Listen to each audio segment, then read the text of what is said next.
మిత్రులందరికీ నమస్కారం. ఇక మీ వంతు విద్యాశాఖ మంత్రి నారా లోకేష్ గారిని, పవన్ కళ్యాణ్ గారిని, చంద్రబాబు నాయుడు గారిని ట్యాగ్ చేస్తూ ఒక ట్వీట్ అయితే పెట్టాను. మీరు డైరెక్ట్గా విద్యాశాఖ మంత్రి నారా లోకేష్ని, చంద్రబాబుని, అదేవిధంగా పవన్ కళ్యాణ్ గారిని డైరెక్ట్గా మీరు అడగండి. ట్విట్టర్లో జస్ట్ 10 నిమిషాలు మీ సమయం కేటాయిస్తే మీ ట్వీట్ పని అయిపోద్ది. ఇక్కడ గూగుల్ ప్లే స్టోర్లో ట్విట్టర్ని ఎక్స్ అని చెప్పేసి పిలుస్తున్నారు ప్రజెంట్.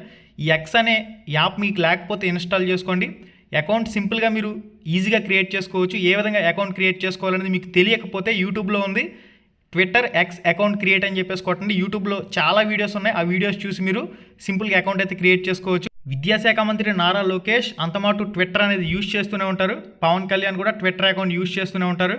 చంద్రబాబు నాయుడు కూడా ట్విట్టర్ అకౌంట్ అయితే ఉంది. మీరు సింపుల్గా ట్విట్టర్ అకౌంట్ ఓపెన్ చేసిన తర్వాత, ట్విట్టర్ యాప్ ఓపెన్ చేసిన తర్వాత సెర్చ్లో రామ్ రమేష్ ప్రొడక్షన్స్ అని చెప్పేసి సెర్చ్ చేస్తే ఆటోమేటిక్గా మన అకౌంట్ అయితే వచ్చేస్తుంది.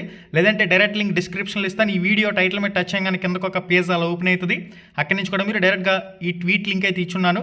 ప్రతి ఒక్కరు కూడా రీట్వీట్ చేయండి. రీట్వీట్ అంటే ఏం లేదు, ఇక్కడ మీకు కనిపిస్తుంది చూడండి. సెర్చ్లో రామ్ రమేష్ ప్రొడక్షన్స్ అని చెప్పేసి సెర్చ్ చేస్తారు. మన అకౌంట్లోకి వచ్చిన తర్వాత ఇక్కడ రీట్వీట్ అని కనిపిస్తుంది కదా, రీట్వీట్ క్లిక్ చేయగానే అది గ్రీన్ కలర్లోకి వస్తుంది. పక్కనే హార్ట్ సింబల్ వస్తుంది, హార్ట్ సింబల్ ఇవ్వండి. పక్కనే ఒక కామెంట్ ఆప్షన్ ఉంటుంది. ఆ కామెంట్ ఆప్షన్లో మీరు క్లారిటీగా మీ బాధ ఏంటనేది ఇక్కడ ఆ విద్యాశాఖ మంత్రిని కానివ్వండి, పవన్ కళ్యాణ్ గారికి కానివ్వండి, ఆ చంద్రబాబు నాయుడు గారికి కానివ్వండి, కంప్లీట్గా మీ అభ్యర్థన అంతా కూడా ఇక్కడ టైప్ చేయండి. విద్యాశాఖ మంత్రి గారికి మీరు ఏం అడగాలనుకుంటున్నారు, మీ ప్రధానమైన డిమాండ్స్ ఏంటనేది ఇక్కడ క్లారిటీగా టైప్ చేసి పైన రిప్లై అని చెప్పేసి ఉంటుంది.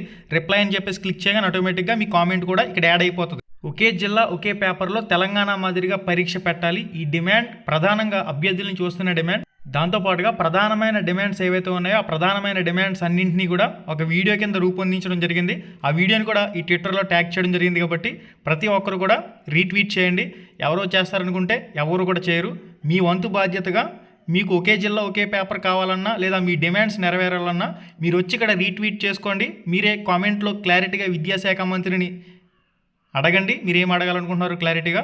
ఓకే గైస్, ఇది కంప్లీట్గా ట్విట్టర్లో యుద్ధం అయితే ప్రకటించడం జరిగింది. మెయిన్గా ఒకే జిల్లా ఒకే పేపర్ పెట్టకపోతే మాత్రం ఎట్టి పరిస్థితుల్లో సహించేది లేదు.